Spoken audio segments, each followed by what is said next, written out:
இந்த big pass ஆரம்பிக்கிறதுக்கான பேச்சு எடுத்துதான் எடுத்தாங்க. இந்த ஹோஸ்டிக்கான பஞ்சாயத்துங்கிறது வெறித்தனமா போயிட்டு இருக்கு நண்பர்களே. சத்தியமா சொல்றேன், எந்த ஒரு சீசன்ல இந்த அளவுக்கு பஞ்சாயத்து வந்திருக்குமான்னு எனக்கு தெரியல. எனக்கு தெரிஞ்சு இல்ல. ஏன்னா எல்லா சீசனுமே நம்ம கமல் சார் தான்.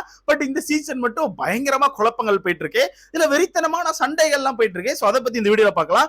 சோ வணக்கம் மக்களே. சோ இந்த வீடியோல பாத்தீங்கன்னா 2 டாபிக் பத்தி பார்க்க போறோம். ஒன்னு, பிக் பாஸ் 8 ஆரம்பிக்க போது அப்படிங்கிறது உங்க எல்லாருக்கும் தெரிஞ்சிருக்கும். வரப்போது இந்த மாசம் லாஸ்ட்ல எல்லாம் ப்ரோமோ எல்லாம் வந்துரும்.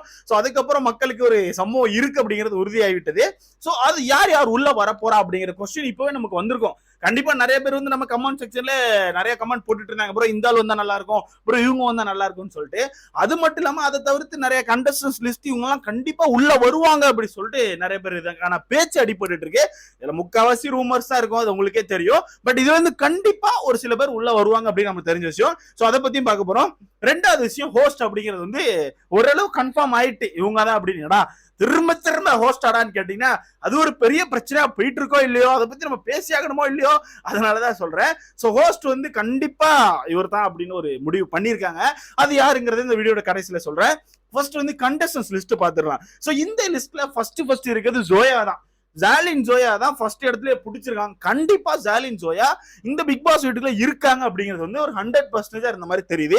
ஏன்னா அந்த குக் வித் கோமால இருந்து வெளியே தூக்குனது, தூக்கிட்டு ரிட்டர்ன் உள்ள கொண்டு வந்தது, ஏன்னா அவங்கள வந்து ஒரு டிஆர்பி தான் உள்ள வச்சிருந்தாங்கிறது ஊருக்கே தெரியும். ஜாலின் ஜோயாங்கிற கேரக்டர் வந்து குக் வித் கோமால வச்சிருந்தது எதுக்கு அப்படிங்கிறது டிஆர்பி தான். ஏன்னா அவங்க வந்து பேசுற ஸ்டைலு, தமிழ் தெரியாம அரகுற தமிழ்ல பேசுறது, ரொம்ப இன்னசென்டா பண்ற விஷயங்கள்லாம் வந்து கொஞ்சம் மக்களுக்கு பிடிச்சிருந்துச்சு. ஒரு சில பேருக்கு கியூட்டா பண்றாங்க. அந்த ஒரு ரீசனால தான் அவங்க உள்ளே வச்சிருந்தாங்க. சோ இவ்வளவு நாள் கொண்டு வந்தது ரீசனே அதுதான். இதுக்கப்புறமா அவங்க ரிட்டர்ன் உள்ள வச்சு ஃபைனல் வரத்தி கொண்டு வந்துட்டு திருப்பி கடைசியில வெளியே எடுத்துட்டு திருப்பி பிக் பாஸ்க்குள்ள கொண்டு வந்து சொல்லுவாங்க, ஃபுல்லா அவங்க ப்ராடக்ட் தான் உள்ள இருக்கிறீங்க, சேனல் ப்ராடக்ட் தான் உள்ள இருக்குன்னு சொல்லி சொல்லுவாங்க.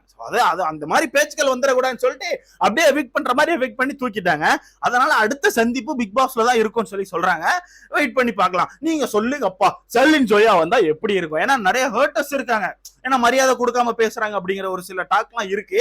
அதனால மக்களாக்கி நீங்களே சொல்லுங்க, ஜாலின் ஜோயா வந்தா நல்லா இருக்குமா, இல்ல கியூட்டா பண்ணுவாங்க, இல்ல உள்ள வந்து மரியாதை தெரியாம பேசுறது வந்து உங்களுக்கு நெகட்டிவா ஆகிறதுக்கான வாய்ப்பு இருக்கா அப்படிங்கிறது உங்களோட கருத்துன்னு சொல்லி மறக்காம கமெண்ட் செக்ஷன்ல போட்டுருங்க.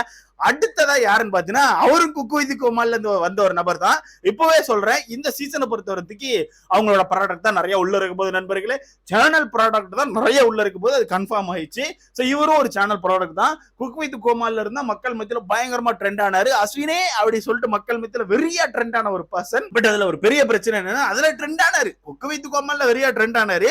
ட்ரெண்ட் ஆகி முடிச்சு வெளியே வந்த தலைவர் வந்து கண்டிப்பா பட வாய்ப்புகள் கிடைச்சு படம் மூலமா வெளியே போயிருவாருன்னு பார்த்தா அதுதான் இல்ல. அவரே தலையில மண்ணெல்லையை போட்டுக்கிட்டு ஸ்லீப்பிங் ஸ்டாரா மாறிட்டாரு. ஏன்னா அந்த ட்ரெண்டை யூஸ் பண்ணி எல்லாருமே பட வாய்ப்பை பிடிச்சி வெளியே போயிருப்பாங்க. பட் இவர் மட்டும் என்ன பண்ணிட்டாருன்னா கொஞ்சம் தெனாவட்டா பேச்செல்லாம் பேச்சு, 50 படக்கதை கேட்டேன், அதெல்லாம் தூங்கிட்டேன், இந்த ஒரு கதையில தான் நான் தூங்கல, அதனால அந்த படத்தை பண்ணேன் அப்படி இப்படின்னு பேசுனதுனால தலைவர் காணாமையா போயிட்டாரு. நம்ம ஸ்லீப்பிங் ஸ்டார் காணாமையா போயிட்டாரு. அதனால அந்த அஸ்வினுக்கு வந்து எனக்கு தெரிஞ்ச இந்த பிளாட்ஃபார்ம் வந்து அவரை வந்து அடுத்த ஸ்டெப்புக்கு தூக்கி விடும் நான் நினைக்கிறேன். சோ இதை பத்தி உங்களுக்கு கருத்து மறக்காம கமெண்ட்ல சொல்லுங்க. பட் அஸ்வின் உள்ள வந்தா என்னால ஒரு இது கரெக்டா ஷூரா சொல்ல முடியும், அஸ்வினுக்கான ஃபேன்ஸ் வந்து ரிட்டர்ன் முழிச்சுப்பாங்க. ஏன்னா குக்கு வித் கோமாளி டைம்ல வந்து வெறியா ஃபேன்ஸ் இருந்தாங்க. சத்தியமா சொன்னா வேற லெவல்ல ஃபேன்ஸ் இருந்தாங்க. அந்த ஃபேன்ஸ் எல்லாம் அப்படியே காணாம போயிட்டாங்க. சோ அதனால திருப்பி பிக் பாஸ்ல வந்தாங்கன்னா அவங்களுக்கு கொஞ்சம் ஒரு எனர்ஜி ரிட்டர்ன் கிடைக்கும் நினைக்கிறேன். சோ வெயிட் பண்ணி பார்க்கலாம். அடுத்ததா நம்ம பப்ளு பிருத்திவிராஜ் இல்லாட்டினா ரியாஸ் கான். என்ன ப்ரோ ரெண்டு பேரும் வந்தா நல்லா இருக்குமே கேட்டீங்கன்னா அப்படிலாம் இல்ல. பப்ளு பிருத்திவிராஜ் இல்லாட்டினா ரியாஸ் கான் யாருன்னு உங்களுக்கு தெரிஞ்சுக்கணும் நினைக்கிறேன். கட்ட துறைக்கு கட்ட சரியில்லடா அப்படின்ற மாதிரி நிறைய படங்கள்ல பார்த்திருப்பீங்க. அது மட்டும் இல்லாம இவங்களோட பையன் வந்து 2வது சீசன் நினைக்கிறேன், நம்ம ஷாரிக், அவங்க எல்லாம் இதுக்கு முன்னாடி பிக் பாஸ் வந்திருக்காங்க. சொன்னா அடுத்த இவர் வந்து உள்ள வர்றதுக்கான வாய்ப்புகள் நிறைய இருக்குன்னு சொல்றாங்க. அது மட்டும் இல்லாம பிக் பாஸ் டீம் சைட்ல இருந்து அப்ரோச் பண்ணதாவும் சொல்லியிருக்காங்க. ரியாஸ் கான் உள்ள வந்தா எனக்கு தெரிஞ்சு நல்லா இருக்கும்னு சொல்லி தோணுது. பட் அதே இதுல பப்ளு பிருத்திவிராஜும் இருக்காரு, அவரையுமே அதே ஒரு இதுல வச்சிருக்காங்க. எனக்கு தெரிஞ்சு கடைசி ஒரு 2-3 சீசனா பப்ளு வந்து கேட்டுட்டே இருக்காங்க பிக் பாஸ்க்கு வாங்கன்னு. ஆனா அவர் வந்து ஓப்பனா சொல்லிட்டாரு, நான் அங்க வந்து கண்டென்ட் கொடுக்க மாட்டேப்பா, நீங்க என்ன வச்சு கண்டென்ட் ஆக்கிருவீங்க, அதனால எனக்கு செட் ஆகாது, என் வாய் சும்மா இருக்க, நான் உள்ள வர மாட்டேன்னு சொல்லிட்டாரு. இருந்தாலும் இந்த சீசனை பொறுத்த வரைக்கும் உள்ளத்துக்கு போட்டுருவாங்கன்னு சொல்லி எனக்கு ஒரு நம்பிக்கை இருக்கு கண்டிப்பா இருக்கு. சோ வெயிட் பண்ணி பார்க்கலாம். இந்த 2 பேர்ல யாராவது ஒருத்தர் வர்றதுக்கான வாய்ப்புகள் நிறைய இருக்கு. நீங்க சொல்லுங்க, இந்த 2 பேர்ல யார் வந்தா நல்லா இருக்கும்? 2 பேரும் வர்றதுக்கான வாய்ப்புகள் ரொம்ப கம்மி, யாராவது ஒருத்தர் தான் எனக்கு தெரிஞ்ச வாய்ப்பு இருக்கு. சோ இந்த 2 பேர்ல யார் வந்தா நல்லா இருக்கும்னு சொல்லி உங்களோட கருத்தை மறக்காம கமெண்ட்ல சொல்லுங்க. அடுத்தது சேனல் ப்ராடக்ட் தான், திரும்பியும் சேனல் ப்ராடக்ட் தான், அவங்க கம்பெனி பொருட்கள் தான் உள்ள வர நண்பர்களே. இதுல வந்து காமெடியன் எப்பவுமே உங்களுக்கு எல்லா சீசனுமே கவனிச்சிருப்பீங்க. கண்டிப்பா அவங்க சேனல் சைட்ல இருந்து ஒரு காமெடியன், ஒரு 2-3 காமெடியன், ஒருத்தர்ல 2 காமெடியனாச்சும் உள்ள இருப்பாங்க. சோ அந்த வகையில இந்த சீசனும் ஒரு காமெடியன் உள்ள வரதா சொல்லிட்டு இருக்காங்க. இதுல சீனியரா இருக்க நம்ம ரோபோ சங்கர் தான் ஃபர்ஸ்ட் அப்ரோச் பண்ணிருக்காங்களா. சோ ரோபோ சங்கர் தான் வர்றதுக்கான வாய்ப்புகள் நிறைய இருக்கு. பட் ஒன்னு ரோபோ சங்கரா இருக்கும், அப்படி இல்லைன்னா ரோபோ சங்கர் ஃபேமிலில இருந்து யாராவது ஒருத்தர் வருவாங்க. அப்படி அவங்க ஃபேமிலில இருந்து யாராவது ஒருத்தர் வந்துட்டாங்கன்னா வேற ஒரு காமெடியன் உள்ள வர்றதுக்கான வாய்ப்பு இருக்கு. சோ இப்போ வரைக்கும் நமக்கு கிடைச்ச நியூஸ் வந்து ரோபோ சங்கர் வர்றதுக்கான வாய்ப்பு இல்லை. அவங்களோட பொண்ணு இப்போ கல்யாணம் ஆச்சுல ரீசெண்டா, சோ அவங்க வர்றதுக்கான வாய்ப்பு நிறைய இருக்கு. அவங்க வந்து போல்டா பேசுவாங்க அப்படிங்கறதுனால அவங்கள வந்து உள்ள கொண்டு வரதுக்கான வாய்ப்பு இருக்கு. டாஸ்க் எல்லாமே வச்சா கொஞ்சம் ஆக்டிவா பண்ணுவாங்க அப்படி சொல்லியிருக்காங்க. சோ அவங்களே அப்ரோச் பண்ணிருக்கதா சொல்றாங்க.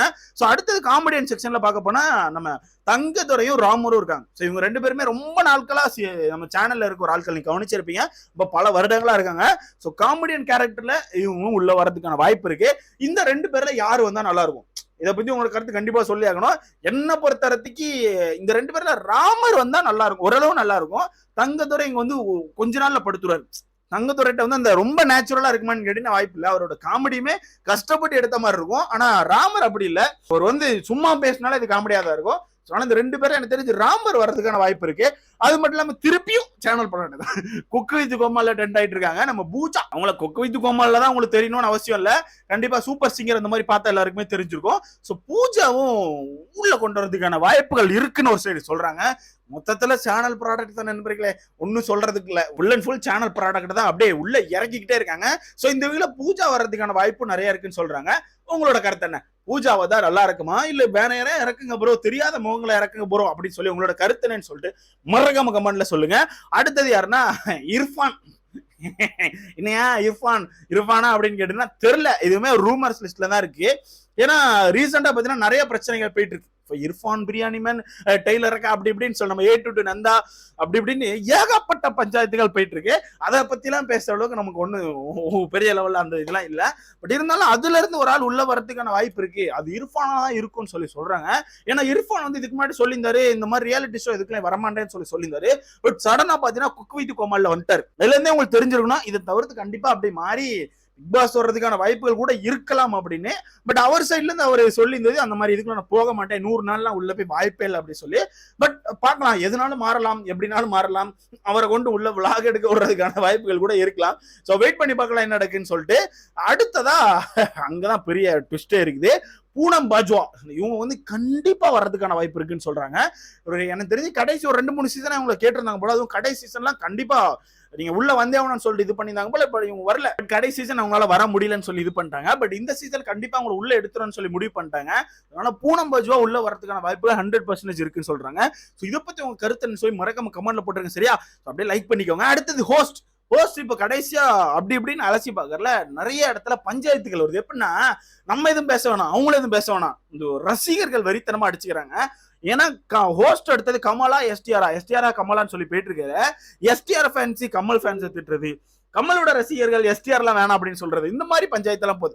நல்லா ஒண்ணு தெரிஞ்சுக்கோங்க, அப்படி சண்டை போட்டு வேஸ்ட். யார் வந்தாலுமே ஒரு 10 நாள்ல செட் ஆயிரும், என்ன பொறுத்த வரைக்கும் 10 நாள்ல செட் ஆயிரும்.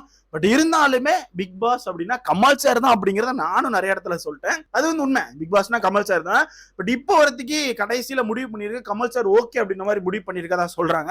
பட் இருந்தாலுமே கமல் சாருக்கும் நிறைய ஷெட்யூல்ஸ் இருக்கு, நிறைய கமிட்மெண்ட்ஸ் இருக்கு. உங்களுக்கே தெரிஞ்சிருக்கும், இந்தியன் 3, அப்புறம் நம்ம தக் லைஃப், அது மட்டும் இல்லாம அவர் வந்து ஏஐ பத்தி படிக்கிறதுக்கு ஃபாரின் போறதா நிறைய நியூஸ் வந்துட்டு இருக்கு. சோ அதனால கமல் சார் வந்து கன்ஃபார்ம் அப்படிங்கிறது ஒரு நியூஸா வந்தாலுமே அவர் சைட்ல இருந்து பார்க்கும்போது கஷ்டம் அப்படின்னு தெரிய வரும். அதனால நம்ம இது வெயிட் பண்ணி தான் பார்க்கணும். எனக்கு தெரிஞ்சு ஒரு 10 or 15 டேஸ்க்குள்ள அது எல்லாமே கன்ஃபார்ம் ஆயிரும். ஏன்னா இந்த மந்தோட எண்ட்ல வந்து நமக்கு ப்ரோமோ வரும். அதனால வெயிட் பண்ணி பாருங்க, தரமான சம்பவம் இருக்கும். நிறைய பேர்கிட்ட கேட்டா அதை தான் திரும்ப திரும்ப சொல்லுவீங்க, ஹோஸ்ட் யாருன்னு வேணும்னு கேட்டா பாதி பேர் கமல் சொல்றீங்க, பாதி பேர் எஸ்டிஆர் சொல்றீங்க. என்ன பொறுத்தவரைக்கும் கமல் சார் தான் ஹோஸ்ட் தான். அப்படியே அது ஒரு பெஞ்ச் மார்க். பட் இருந்தாலும் ஒரு சேஞ்ச் இருந்தா நல்லா இருக்குமா அப்படிங்கிறது உங்ககிட்ட கேட்கறேன். சோ அதை பத்தி உங்களுக்கு கருத்தை மறக்காம கமெண்ட்ல போட்டிருக்கேன். யாரா ஒருத்தர் இந்த கண்டஸ்டன்ஸ் வந்தா நல்லா இருக்கும் ப்ரோ அப்படின்னு ஏதாவது நீங்க உங்களுக்கு தோணி இருந்துச்சுன்னா அவங்களை பத்தி கமெண்ட் செக்ஷன்ல போட்டு விடுங்க. அடுத்த